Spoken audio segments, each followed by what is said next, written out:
અમારી પૂર્ણ તૈયારી છે.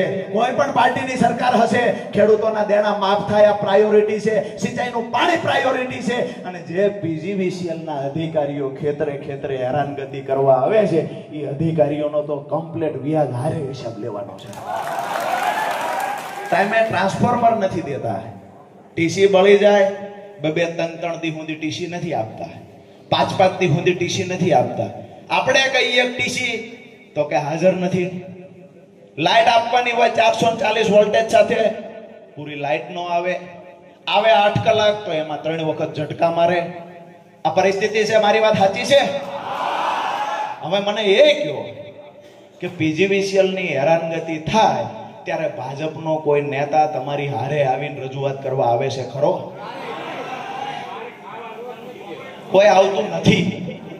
તમારે ઉપાધિ ન કરવી, આખા ગુજરાતમાં નમાલા ભેગા થયા છે, ક્યારેય કોઈ આવતું